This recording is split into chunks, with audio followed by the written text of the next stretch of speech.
Hello and welcome to Channel's Book Club. I am Olakunle Kasumo. Domestic violence is a major problem in marriages. It has become widespread, and some sources claim, for instance, that over 30.5% of married women in Nigeria have experienced at least one or more forms of physical, emotional, or sexual violence in their marriages. Inevitably, many writers now use domestic violence as a central theme of their works. Our guest author today is Atinuke Adepoju. Her book, titled Budding Lilly, is a novel about domestic violence.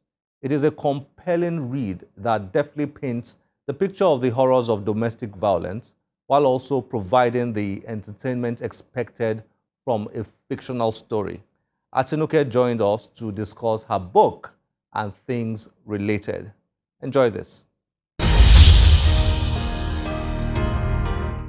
Atinuke, nice to have you on Channel's Book Club. Thank you. Nice to be here. Thanks for joining us. Thank you.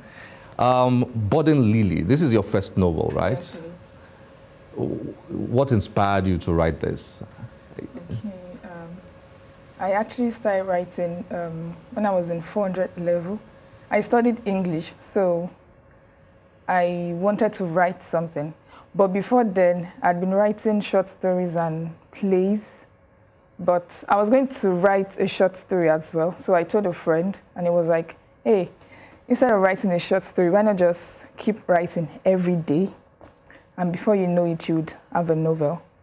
So I hit his advice, and I started writing every day, and here we are. So you always had that desire to put something down. Yes, yes.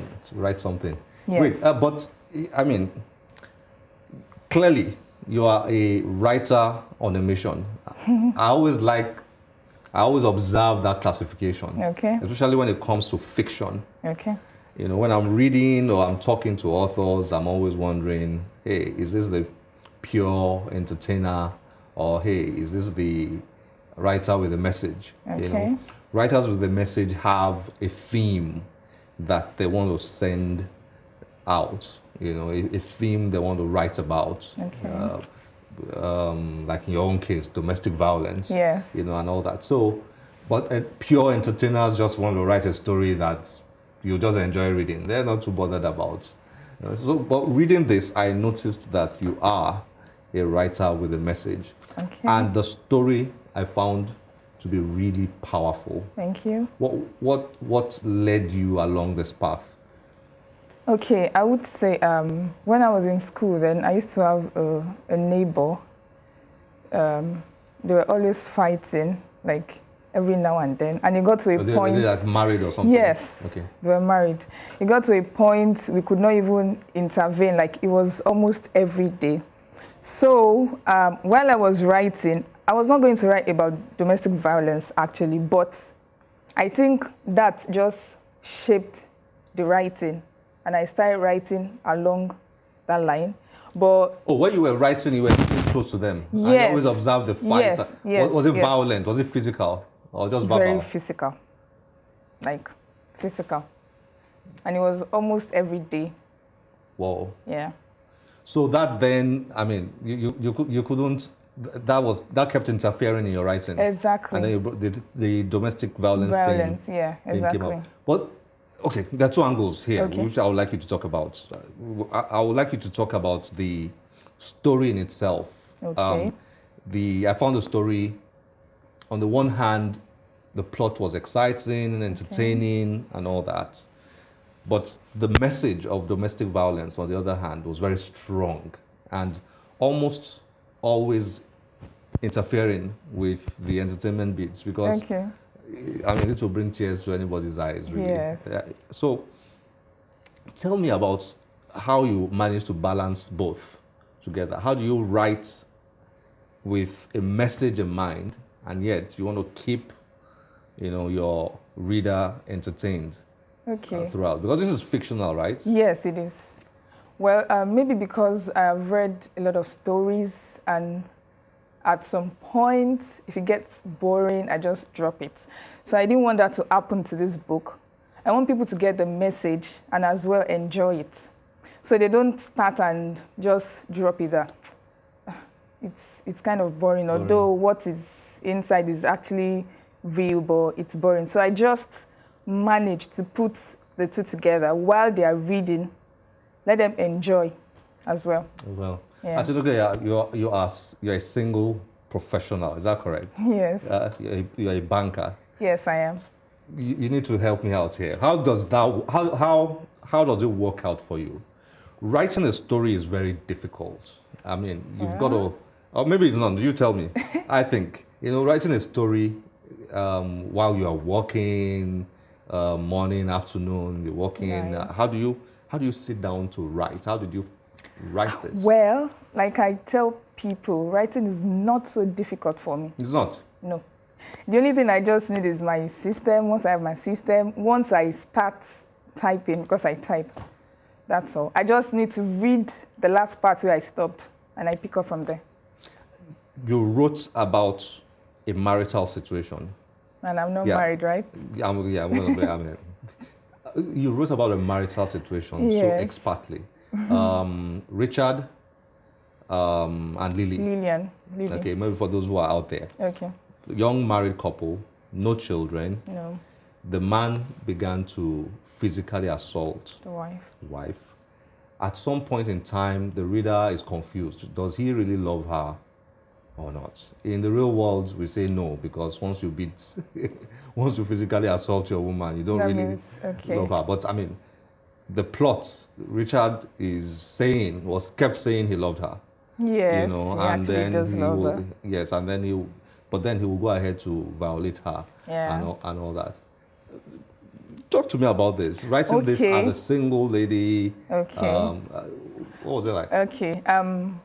Let me talk about Richard now, because he's my character. So I think I created him, so I know how he feels. I would say he really loves the wife, Lillian, but he's had an experience prior to the marriage. Like there was someone he really liked. Lara or somebody exactly. Like that. Okay. There was someone he really loved the girl, but the girl was on a revenge mission. Jilted him. Exactly. So that got him broken, and he vowed that he wasn't going to love anyone else, not talk of getting married. But Lillian came along the way, and she was looking almost like Lara, the person he loved. So he actually loved her, he married her. So he was thinking that Lillian would probably do the same. Yeah. And I think so he became all very suspicious. Yes, and violent, thinking that beating her and all that would keep her close to him. He doesn't want her to get close to anybody, even the family member. He doesn't want her to see the mom and all that. He just wants her to be at home, just like a full housewife. Can you love somebody and still be beating that person up? Yes.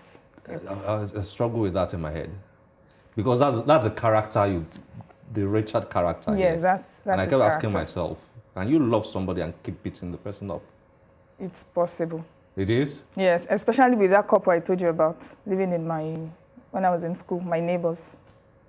That's hard for me to, I don't know whether I agree with you, but it's possible. Because I was wondering, some people, they have anger management. Anger issues rather. So they need to, get anger management and all that. Yeah, because every time he finished beating her, according to the story, he would then get very sorry, guilty, sober. And he could have actually done that to anybody. Maybe his workers, I don't know, not necessarily the wife. But in this case, it is the wife. Some people just get angry, and before you know it, they throw punches and all that. So they can do that to their wife. It doesn't mean they don't love the person. Yeah, this is a very common issue. Very common. Very common, yes. Especially in our society where women are not as protected as they ought to be. Of course, it's both ways. Domestic violence is both ways. But I'm more particular about towards women now, which your story is about. What did you find out? I'm sure you must have done a lot of researches while writing this. Yeah. What did you find out in terms of how common is it? How rampant is it? It's very common. Out of 10 women would have like 6 or 7. Whoa. Yes, but the issue is they don't say it out, they don't talk. I think it's just now we are beginning to hear about domestic violence because of the social media. But before now, people wouldn't talk about it. Then I had a friend, she got beaten by the boyfriend. It wasn't even a boyfriend. They're not married yet. They were not married. And we asked, girl, what's the problem? What happened to your face? She had a black eye and she said she hit her face on the wall. And we were like, but we knew what happened. So people don't really talk about it. Why? I don't know. Maybe they are ashamed or something. I don't know. They don't talk about it until recently. Wow. I mean, it would be nice to have. I'm sure, I've never bothered to really check, but I'm sure there must be some kind of statistics out there. I know there's a unit in Lagos State, for example, Yes, that deals with there is. domestic violence and all. This is the second book I'm reading on domestic violence in the last 1 year. Okay. The other was a collection of short stories. Okay. And while I was reading this, I kept remembering The other one. the other book, and it's really sad what's going on now. But let's get back to your plot. Okay. Your characters. Lillian had a mother. Yes. Has a mother. Let's say has. Okay. Has a mother, Deborah. Yeah. She has a house help, Mary. Yeah. Mary had become like a sibling to her. Yes. And then there was also Femi, Mary's Friend. brother in quotes, or friend in quotes, who fell in love with Lillian and vice versa. Interesting characters. How did you come up with your characters? I know you told me two were inspired by neighbors you had. Yes. How did you come up with your characters? Obviously, I can't just have two characters. So as I write, I just try to bring in... Somebody will just emerge. Yes. And not just someone that will add to the plot. Okay. Yes, like Femi, I was supposed to make him just a tutor, but then I thought, let me just twist a bit. He should fall in love with Lillian, and he should be someone she can actually confide into, since the husband was behaving somehow. So that's why I added Femi, and I made her fall in love with Lillian. And about that, I got reviews. People were like, you should have allowed Lillian go ahead with Femi, this and this. And don't tell them, because when I got to that part, I was wondering how both of them were going to end up. Okay. Are you writing anything again? Yes, I am. This is going to continue, right? I mean, you're writing. Yes, of course, yes. Has anybody asked you to do a second part to this? A lot of people, like everybody. I still got a review this morning. Yeah, are you planning to? You're not sure? Well, I'm thinking I would just, in the other book I'm writing, I would just mention Lillian and the husband, but not something major. Okay. This can be a good Nollywood movie. Yeah, I think so. Of that too. Yeah. Are you thinking of converting it into a movie or something? Yes, if I get a good producer. Okay. Writers read a lot. Yeah. I've come to realize. What's your favorite type? What kind of books have inspired you the most in terms of you being a writer yourself? Okay. Who are the writers that have inspired you? What kind of books have inspired you? Okay. When I started reading, I started with Sidney Sheldon. The old Sidney Sheldon. Yes. Okay. I really like his books. Then Nora Roberts. Okay. Then when I got into school, I started reading literature books. Chinua Achebe, Wole Soyinka, and Chimamanda. Okay. Yeah. So I like stories that are a bit political. Okay. I think there's a bit of politics in this. Oh yeah, you kept interjecting with a bit of politics there, here and there. Okay, I know just to make it have social relevance. Relevant. Okay, fantastic. Thank you. Thank you very much, Lillian. It's been a pleasure hosting you, and looking forward to your next book. Okay.